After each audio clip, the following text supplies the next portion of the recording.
You're here because you want to get right to the heart of a story, yeah, to understand the crucial bits without wading through tons of detail. That's what we do. And today we're diving deep into a really perplexing case from January 2025. That's right, in Aberdeen, Scotland. It's about the disappearance and, sadly, the later discovery of Eliza and Henrietta Huszti. Mm-hmm. We've looked at quite a few sources: The Guardian, BBC News, Metro, even E! News, plus a pretty detailed Wikipedia page. Okay. And these sources, they layer out the timeline, what happened when, from the sisters vanishing to their bodies being found, but they also really stress how many questions are still just hanging there. Absolutely. So our mission here is to pull out that timeline, the key facts we do know, and zero in on those really confusing unanswered questions, the stuff that makes you think, huh. Right. It's a baffling one. Okay, so let's start with who Eliza and Henrietta Huszti actually were. Well, they were Hungarian sisters, 32 years old.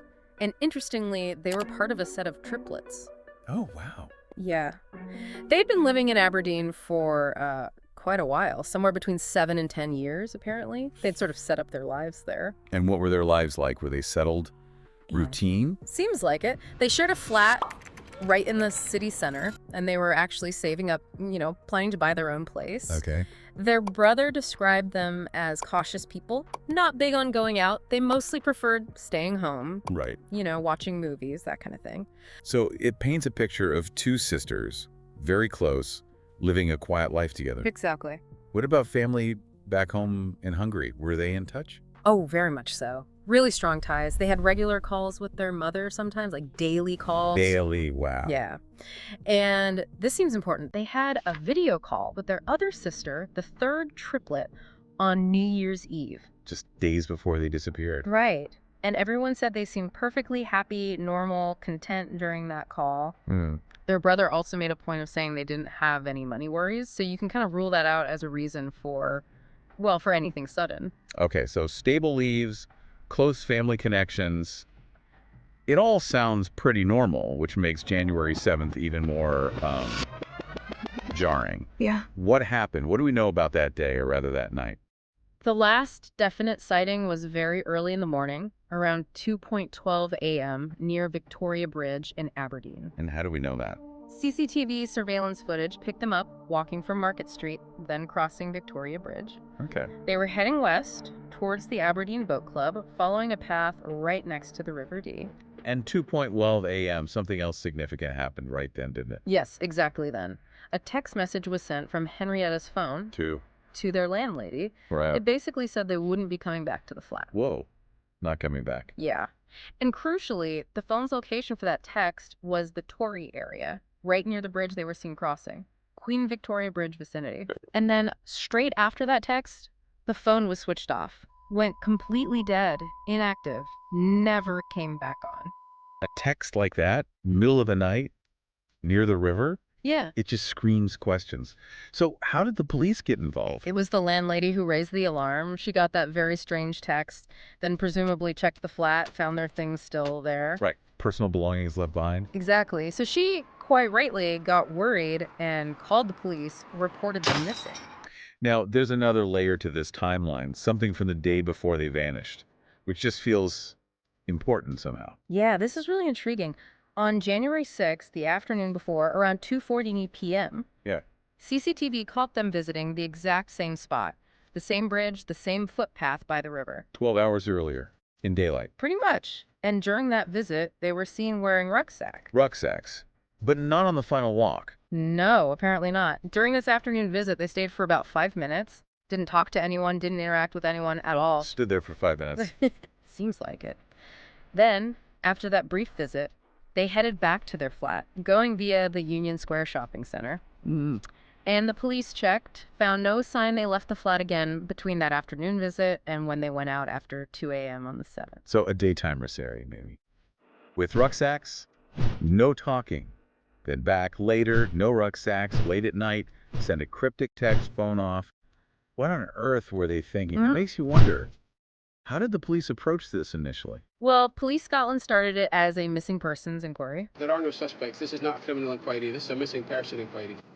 Standard procedure, really. Right. They said up front there were no obvious suspicious circumstances at first glance, but despite that, they launched a huge search. Yeah, the reports mentioned it was pretty extensive. Oh, definitely. Comprehensive is the word. They had teams on land, helicopters in the air, divers in the water. Searching the river. The River Dee, yeah.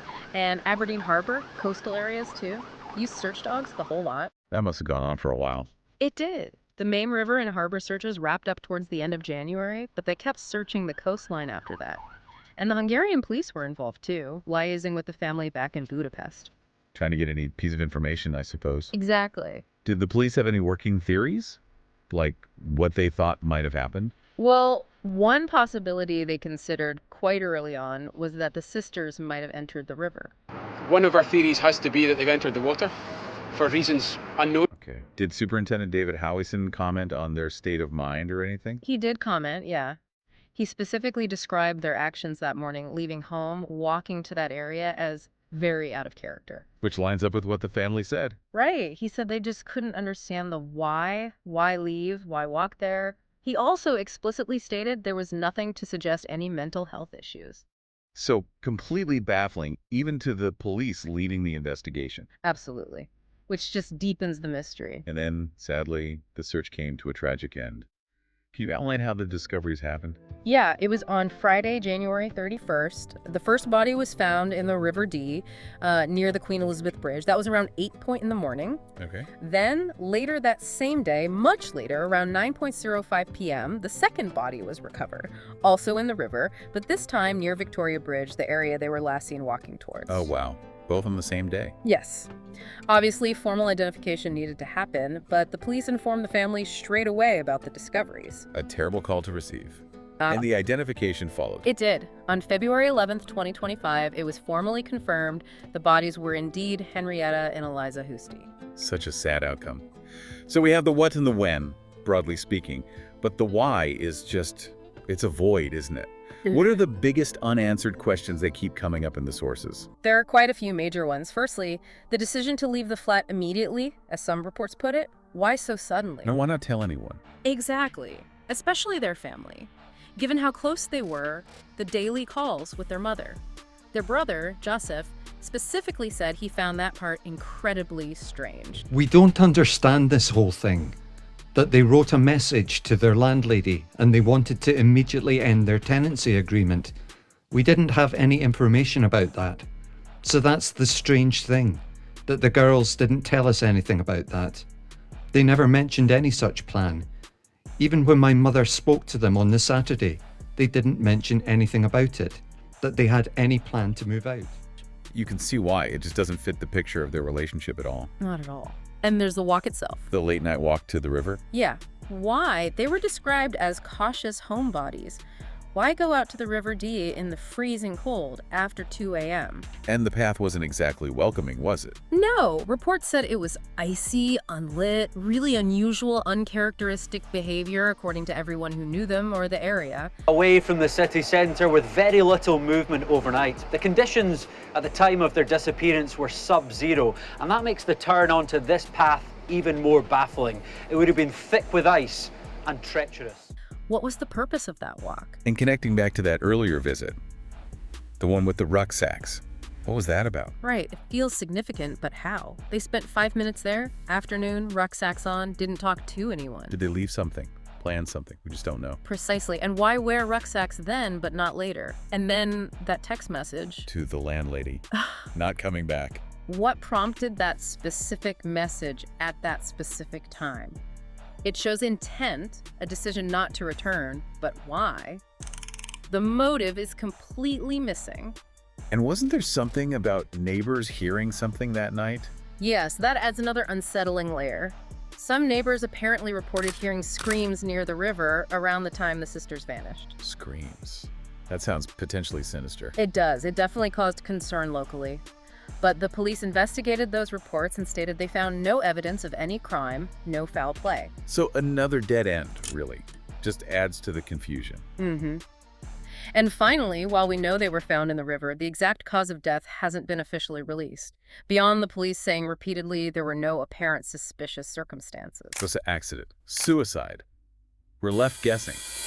How did the family cope with all this uncertainty on top of the grief? Well, as you'd expect, they were described as being very worried and upset right from the start. Of course. After the identification, the brother Joseph spoke about how the family just couldn't comprehend it, couldn't make sense of what happened. Still so many questions. Exactly. He mentioned they were planning for cremation in Scotland, then funerals back in Hungary. You just feel for them, trying to find some kind of closure amidst all that confusion. Absolutely heartbreaking. And the local community in Aberdeen, how did they react? It must have been quite a shock for the city. It really was. A concern for other Hungarians in Aberdeen. I guess like if you're Hungarian, you felt more closely touched and you were more related to this and you were more shocked. People were baffled, saddened, lots of discussion about how something like this could happen. Just trying to make sense of it. Yeah, that doesn't make sense. Feeling was widespread. You saw flowers and tributes being left near the Queen Elizabeth Bridge where the first body was found. A way of showing respect. And even Scotland's first minister offered public condolences.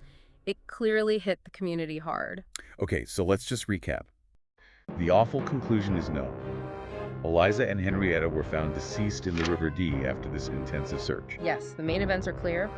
Disappearance early January 7th, that strange earlier visit, the text message, the big search, the discovery on the 31st. But running alongside all those facts is this huge cloud of unknowing. The family, the community, even the police, fundamentally puzzled.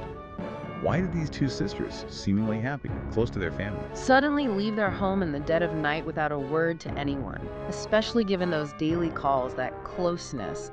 It really does highlight how sometimes human actions can just defy easy explanation, doesn't it? It does. Even when you have investigations, you find the people involved. The why can remain elusive. That strong family bond just makes their final actions seem even more profoundly out of character. It leaves you thinking, doesn't it?